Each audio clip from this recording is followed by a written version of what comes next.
afternoon. Welcome to another episode of Racial Equity in Richmond, which is a component of the Richmond Racial Equity Essays Project. I'm your host, Ebony Walden, and today I'm here with Ted Elmore and Sheri Shannon, which are our two guests that I'm excited to talk to today. So before we jump into the conversation about your vision for racial equity in Richmond and how do we get there, why don't y'all just take a couple minutes to introduce to us who you are, what you do in the daytime, and how long have you lived here in our great city of Richmond? Well, thank you so much, Ebony, for having me.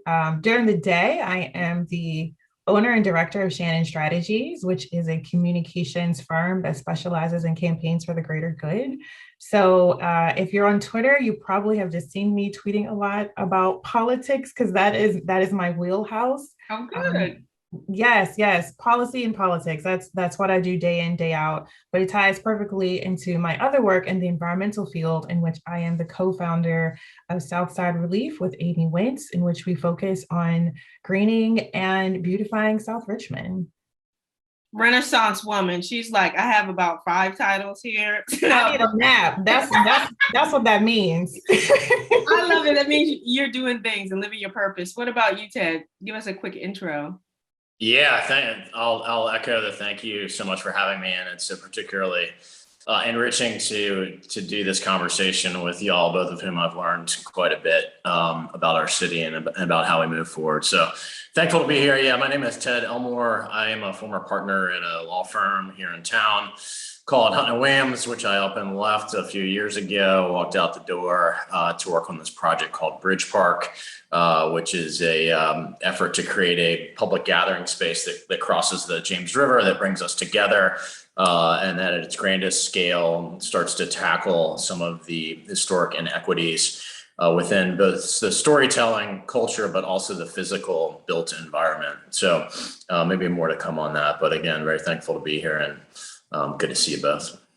Yes, and so on the greening front, that I would imagine that's how you intersect. Tell me how y'all met or how y'all know one another. That's actually a really good question. Ted, how did you learn about me? Like, how did that connection happen? I feel like in Richmond is such a small community. And so like everybody knows everybody, especially if you're trying to do something good. And I think it may have been a little bit kismet because I used to live with Ann Westbrook, who's on the board for BridgePark. Okay.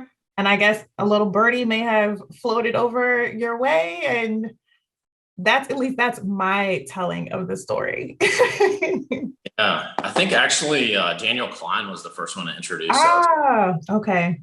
Because I had sort of admired your presence in the community and your voice, and I'd sort of, Ebony, I'd sort of like you, I sort of sought Sheri out and said, I want to know this person. She's awesome, and it turned out that Ann Westbrook was your former neighbor, and now we are actually working together on the BridgePark board. So that the relationship continues ever deeper. The more I spend time with Sheri, the more I learn, the more I want it to grow myself in this project. Absolutely. So I love Richmond for that. Like there's about 1 degree of separation from everybody, right? So if you know a person, you know somebody who knows somebody. But just wanted to get a little background on your collective story. But tell me, it's the first question to start out. I like to understand, people's why for what they do, right? So we can talk about your views all day long, which we will talk about. But I love to understand people's why, because it gives me a perspective for, why you think the way you think and what's your perspective on racial equity in Richmond. So why don't you start, Sheri? Like, what's your why? What was a pivotal moment in your life that led you to do the current work you do, particularly the politics and the environmental justice work? Yeah, so what's interesting is that I worked at American Forest for about a decade, doing environmental education and programming over there. And of course, there were so few people of color on staff, in which I was the only, at least Black person who actually was doing something outside of kind of an operationals role. And what that looked like was me continuously advocating for projects directly impacting people. So it's a conservation organization, but my voice, my role, I'm always like, okay, but what are we doing to help people? And I distinctly remember doing a planting project in Southeast DC off of Malcolm X Boulevard. And it's a little rough down there. It definitely has changed a lot. But what was so great about that planting project where the neighbors were so grateful to have us out there. And as the staff was talking to the community about just the ecological benefits of trees, it was a bit high level, and I could tell it was high level, like folks, their eyes were starting to gloss over. But this one woman, she came up to me with her young son, and she said, thank you so much for doing this. I'm so excited for the trees to grow bigger because it's going to provide shade on my walk to the bus stop and to the metro station in the morning. And on top of that, when we were talking about this, the air quality, like trees cleaning the air, she was like, oh my goodness, we need that so much because both of her sons had asthma. She really humanized it. She really humanized it. And I'm over here sitting there kind of being an a-hole thinking like, oh, I know about the science of trees and conservation. And homegirl just brought it down for me. And I just thought that was I needed that moment because it grounded me even more in that work, because it's like, what are we doing if we're not doing it for people and the Earth's inhabitants?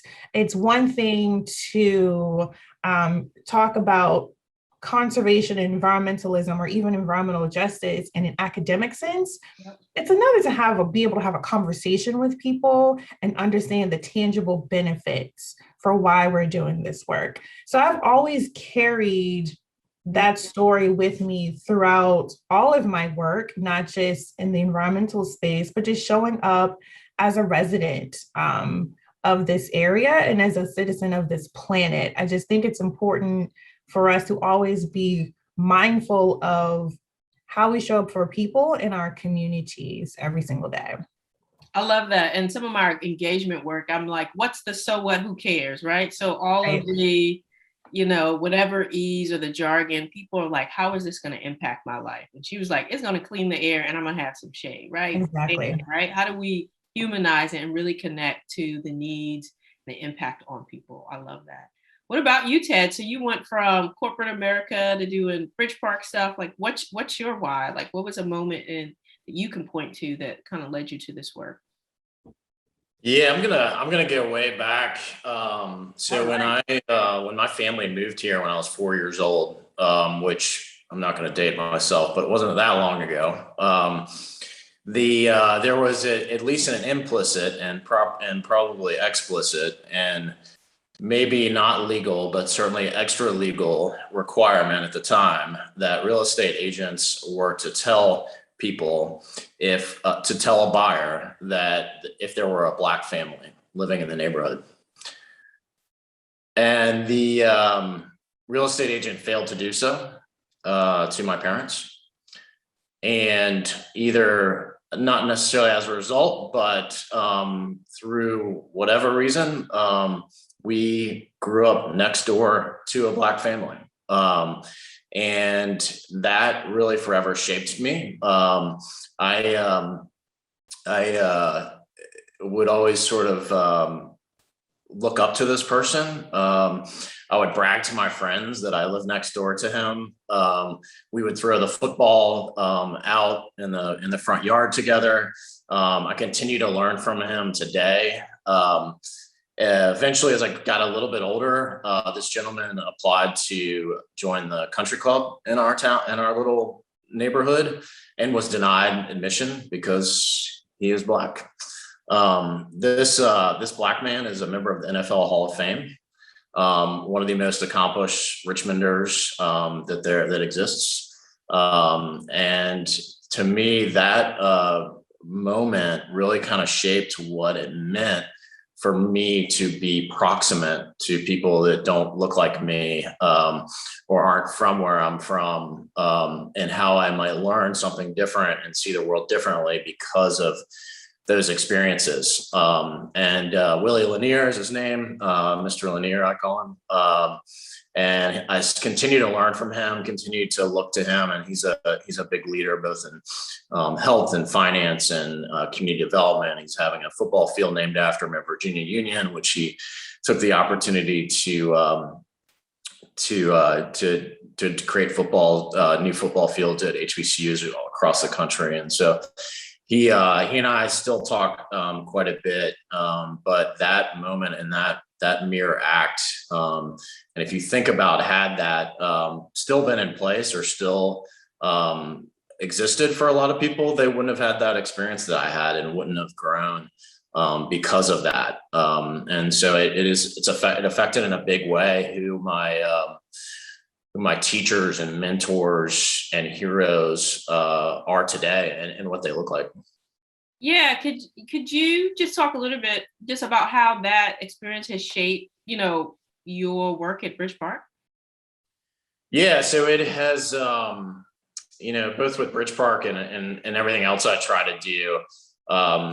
It turns out that most of my closest advisors on the project and closest friends in general are people of color. And I think that, that was reflected in kind of how I grew up in that specific experience, many others, of course, but I do like that story. And I sort of fully realized it because we were talking about restrictive covenants in this class that Dr. Julian Hayter and I co-teach at the University of Richmond. And he's another example of someone where always learning from, and there's many people around BridgePark who have spoken into the project in a big way because of, I think because that my mind had sort of changed. And having had that wonderful experience and bragging to my kids or to my friends about it, counsels me to seek out relationships that are a bit unusual for some people who look like me. Yeah, absolutely. Well, you reached out to me too, and my job in working with you was to reach out to other folks to try to build those particular relationships. And the story you shared, Sheri, how does that form your work here in Richmond and Southside ReLeaf in particular? It's interesting because when I moved back to Richmond, I should say in 2017, I lived in DC for about a decade, and then I was in Australia for a little bit. And I had a choice whether I wanted to move back to the Richmond area or if I wanted to move to Pittsburgh or DC. And I ended up here because I felt like this was home. I grew up in Ashland, but my family's from here. And so when I came back, I really was just trying to figure out how to get involved and make my voice heard. Definitely wasn't thinking that I was going to, start a whole nonprofit in that time period. But there are just these gaps. There are gaps in our systems, in our infrastructure and processes, and in particular in the Southside, South Richmond, where you can just walk around and you're like, what is going on here? Why are the sidewalks looking like this? Why do we have flooding? It rained recently, and I'm just sitting there thinking, I'm holding my breath because I just don't want for folks' yards and roads to be flooded out again. And these are systemic failures. It does not matter. I can plant all the trees I want, right? But trees are not going to solve the racial discrimination that has been put in place and codified because of Jim Crow era laws and redlining and urban renewal. So throughout my professional career and even just through my advocacy and activism over time, I've just tried to just show up wherever I can. And I know that everyone has their own skill set. My skill set happens to be communications. That's where I'm situated at the moment. How can we message things? How can we go to city council or the General Assembly and advocate for stuff? What does that government relations look like? And probably more importantly for me, I always want to empower people. I don't always need to be the loudest voice in the room. I don't need to be at the head of the table. I just want to make sure that folks who look like me and share my experiences have all the tools that they have to show up for themselves and to advocate for themselves. And that is something that I just carry throughout all of my work. So like listening to you, Ted, and you're talking about like your childhood, and I think about that because I'm like, those experiences really do shape us. And it's like, but what if you weren't living in that neighborhood? Who would you be today? Would you have arrived at that point? Maybe yes, maybe no. We don't know, right? And so I guess for me, I just want to always ensure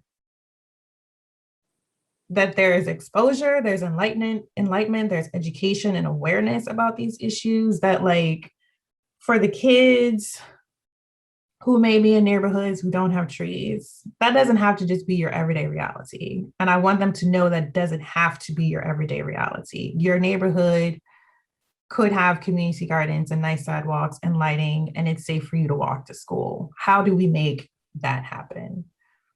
I'm going to pause. I'm rambling right now. It's that's a really good like question. all of the things. No. I love what you're saying too. And you kind of jumped into, the next question of, what are the biggest inequities that you see in Richmond? And from what you said, particularly on the South Side, that whole infrastructure, right? The reality that, it's hotter, it floods more, they don't have as many sidewalks in certain parts of the city. And those certain parts of the city seem to be the exact same parts that were redlined, the exact same places where Black and brown people predominantly lived. And so it's systemic racism that kind of, it looks like a conspiracy, right, on our actual landscape in our community. So would love for y'all to talk, like, what are the biggest inequities that you see in our community? You both have been here for a while, and then Sheri, you've come back. What do you all see as some of the biggest inequities, both in our community at large, but also in the work that you do? Yeah, it is a conspiracy, by the way. It doesn't just look like one. So yeah, I mean, I think for me, similarly, it is the public realm that was intentionally designed to separate people, and we know that and when you see the South Side, or you see someone walking, let's say you see a young man walking on the South Side without a shirt on, you think, well, why is he doing that? Well, because it's freaking hot. And a lot hotter than it is in my neighborhood or in a lot of parts of Richmond. And so it's, if you look at Richmond, for me, the built environment is really doing a lot of work to separate people and to keep people down, and to affect their results of life. And if you look, there's cities all across America where redlined and urban renewaled and annexed and, all the things, highwayed. But in Richmond, it's on Richmond is a bit of a smaller city. And so you can see very discreetly and very acutely how that works as you move from mile to mile or block to block. You see very different conditions, whether that's trees or heat or sidewalks or infrastructure, or schools or gardens or roads. And if you look at those inequities within the built environment, that then of course translates into first of all, us not being together and not interacting, partly because there are these direct things blocking us. It's almost like walls separating different neighborhoods and communities. And then there are deleterious results of these things. Proximity, growing up proximate to a highway affects your lifespan. Same with heat and lack of green space and lack of connectivity to jobs. And so to me, in my work, much like Sheri, with Southside ReLeaf and of course with BridgePark together, is focused on that, thinking about these moments in the built environment that were designed purposefully to separate us, and how they might be redesigned to connect us and bring us together. And I sort of get into that a little bit more later, but I mean that in sort of a few different ways, and maybe that's the next question. But that is sort of what I view as, and I'm sort of focused on in terms of inequity, is the built environment. Yeah, well, that's my jam. I'm a urban planner, and that's actually why I got into urban planning, because when I went from my community to a community that was white north of mine, the landscape absolutely changed. It looks like completely different. And all we did was cross the barriers we talked to. It's literally crossing the tracks. So you can see that in Richmond as you go to community to community. Sheri, what do you have to add to that? What do you see the inequities in our city? First, I just want to shout out the fact that you're a Black woman in urban planning. Okay. That is, listen, you want to talk about inequities? Okay, let's talk about what and who urban planners are and what they look like. So that's one. We'll just start off there. So thank you for doing what you do and being in this space, because you're absolutely needed.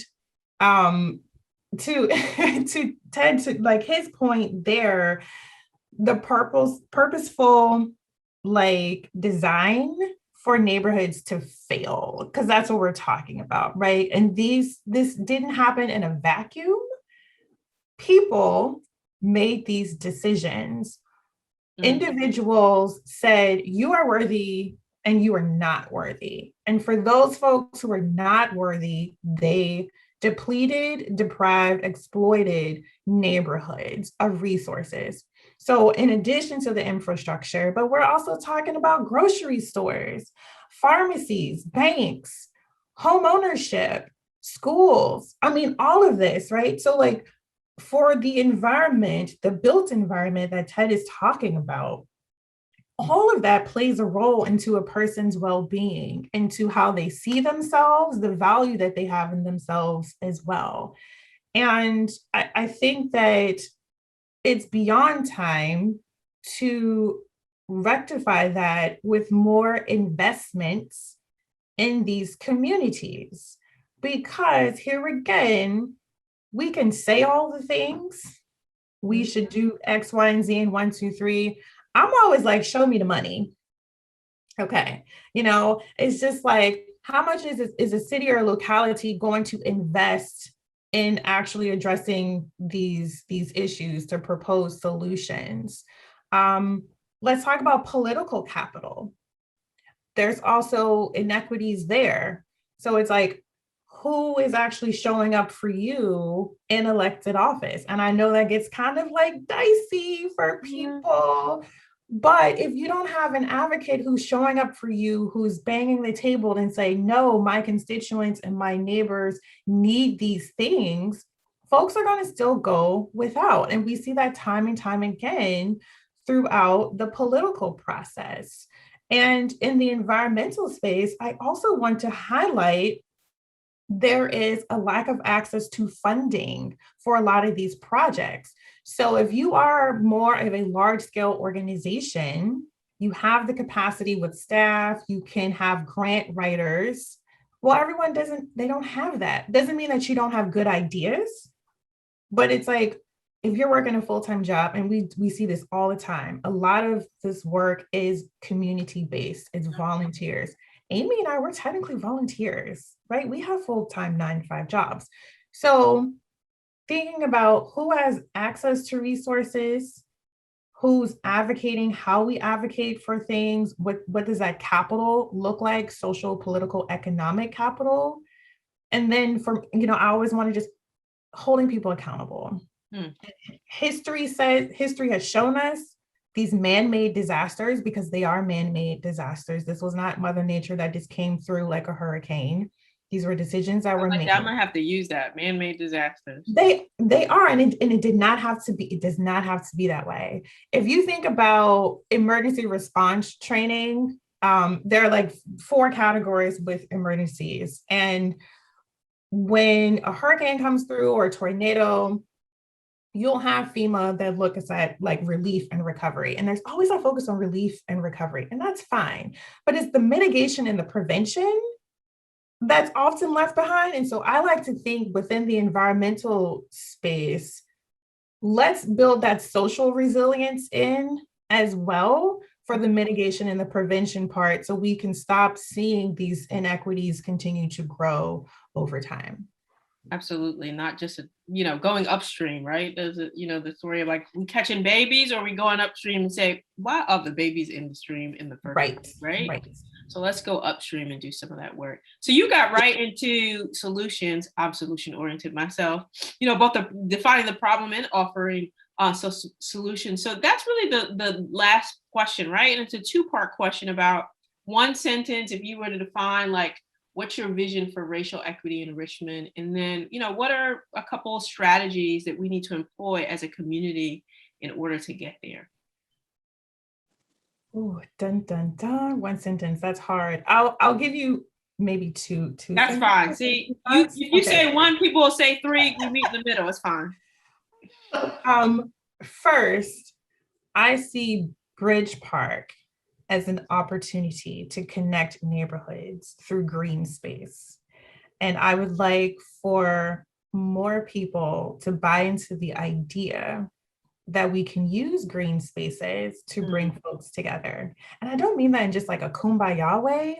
I mean to celebrate art and culture and history, to know that we're doing something good for the environment and reducing our footprint, to know that there's a transportation component as well. So it's connectivity and mobility.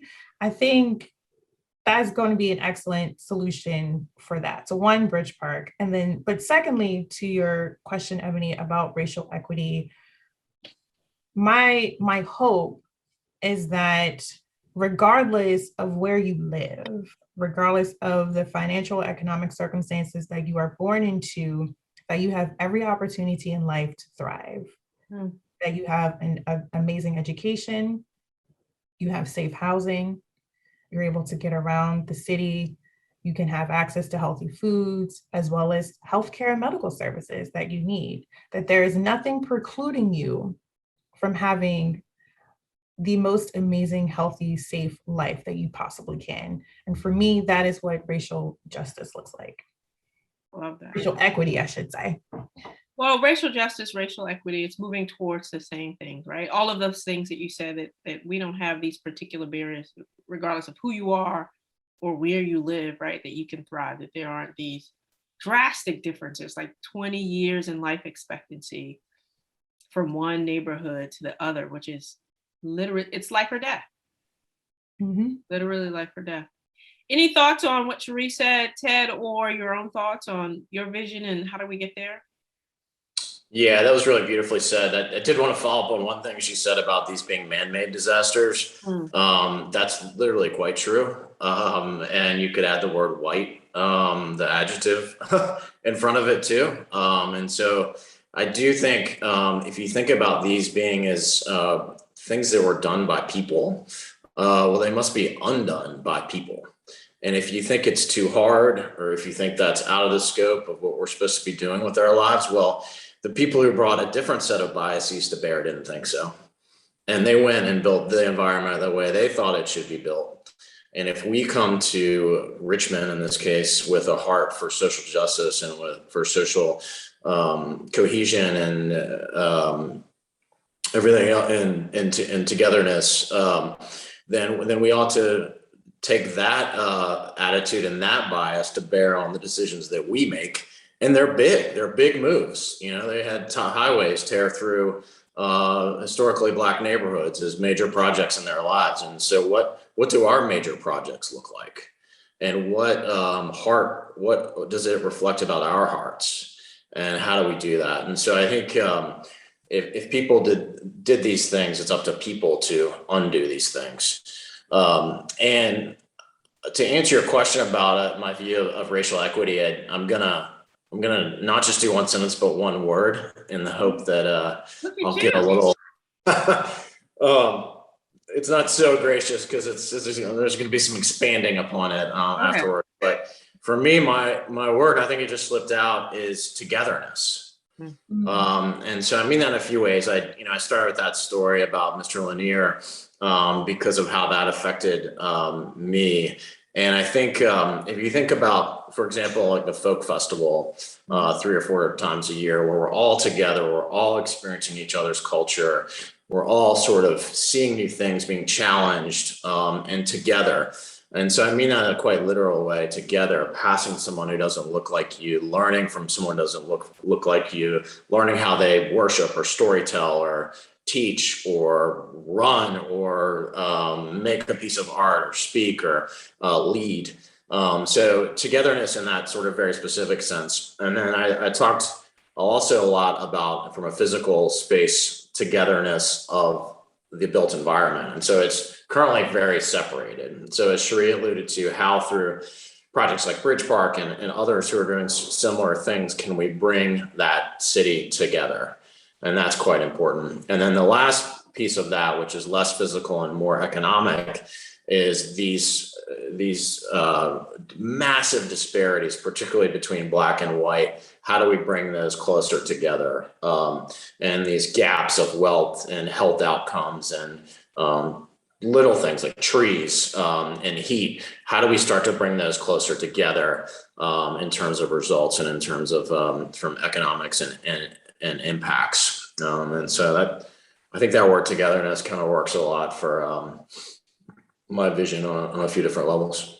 Yeah, it's like knitting the city back together, but in so many ways. I love that, just the imagery of that. And as you both were talking, I was thinking about where in the places, because Richmond is particularly segregated socially, the places where I have seen the most, diverse populations just interacting together, or the diversity of people interacting together, are outside. Like, I go down to the things that happen on Browns Island, or particularly the Tyler Potterfield Bridge, and I see old people, young people, Black people, white people, Asian people, and nowhere else besides those spaces every other space is like completely Black or completely white, right? The other spaces. And you're onto something about this outside public spaces. And even at Marcus Davis Peters Circle last year, that would just, that I'm so sad that they like fenced it off, because it was such a dynamic place where you just saw people of faith out there, people dancing, people playing basketball. It just became this dynamic public space where people were just being and expressing the fullness of who they are. And so we need more spaces that are, I love knitting our city back together, but because it's so bifurcated and segregated. And I love that what you said about what are the big projects of our time, right? So we know about the highway going through Jackson Ward, of course, urban renewal just swept through our country. What are the big projects of our time that we're going to be proud of, right? We have lots of projects that are big infrastructure projects that we're not proud of. What are the big projects that we're proud of? I think that's a key and central question to think about that will transform the soul, literally, and knit together the soul of our city. So I just love the thinking about that, right? Nice.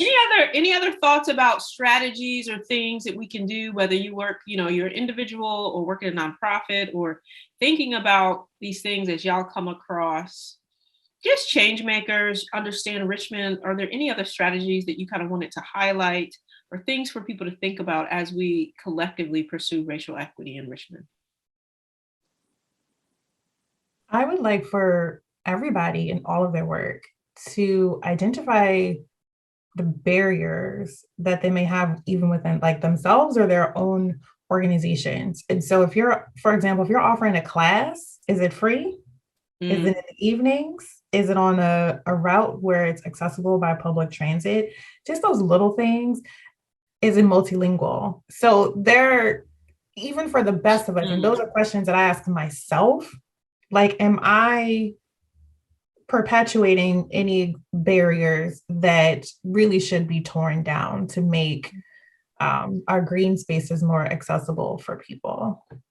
Yeah, I love that. And those are small things and choice points that you can ask yourself every day, regardless of what you're doing, right? How accessible, and who does this benefit, and who does it burden, and how can we remove those particular barriers? Anything you'd like to add, Ted? Yeah, I think I'll throw in there just awareness. And this is one thing that's so great about what you're doing. And Duran, some others with whom you're working, is it's really key for people to know this history and to know where we are. I mentioned this class at the University of Richmond. It's called Reimagining Richmond. And we'd start by telling this sort of true history of Richmond. And these, largely white students of privilege at the University of Richmond, their minds are just blown at these crazy things that we're telling them about our town. And then we asked them at the end of the class to respond in some way. And I think, we use BridgePark as sort of a vehicle for them to say, well, how would you interrogate the BridgePark project, or what would you do, or, what sort of action would you take? And I think the key of that is that once you know the history of Richmond, a lot of which we've talked about today, once you know that, unless you're almost burdened with that knowledge, unless you lack a shred of moral fiber, you're absolutely forced to do something about it. And so I think that first step is really awareness and truth telling. Yeah, I love that. Like, you can't solve a problem that you don't know is there, right? Or even in your own personal transformation, you have to be honest and tell the truth about what happened. I think we're actually getting a lot better at that as a nation, but definitely as a city of telling the story of our sordid past, right? How can we take the title of the former capital of the Confederacy and turn it into something else, right? And we don't know what that something else would be, but hopefully something more dynamic and inclusive and equitable, right? That for the future of Richmond. So, well, thank you for just coming on today, for sharing your thoughts. You both are dynamic individuals, and I just love talking to people that are out there trying to get things done, that are actually doing things within the community, but specifically trying to transform Richmond. Like I said, I'm an urban planner, so I love, projects that transform or trying to transform physical space. So I just thank y'all for the work that y'all are doing in the community. Thank you for your time and wisdom that you're offered here today. Any closing comments that y'all want to have before we sign off? Ted, go ahead and drop that contact information for folks to learn more about BridgePark. Yeah, BridgeParkRVA.com. But now I'm just thankful for being here and being included and being part of this amazing thing that you're building, Ebony, and just always an honor to be with Sheri as well. So I'm just thankful. Well, this is great. Stay connected to BridgePark, like Ted said. I'm the comms professional here, so I wouldn't if I didn't shout out those socials or whatever. Google's, be on all the platforms. And Southside ReLeaf too. And Southside ReLeaf as well. And that's ReLeaf, like a leaf. You can find us across all social media platforms, southsiderelief.org. But I just want to say thank you so much, Ebony, for having us both on to talk about this. And I hope this isn't the last time, because I feel like we can unpack a lot more in future discussions. Oh, absolutely. Hopefully this is the beginning of the discussion to just catalyze more conversation, and that conversation can actually catalyze change. So thank y'all for being on. This is another episode of Racial Equity in Richmond. I'm your host, Ebony Walden. Until next time, thank y'all and goodbye.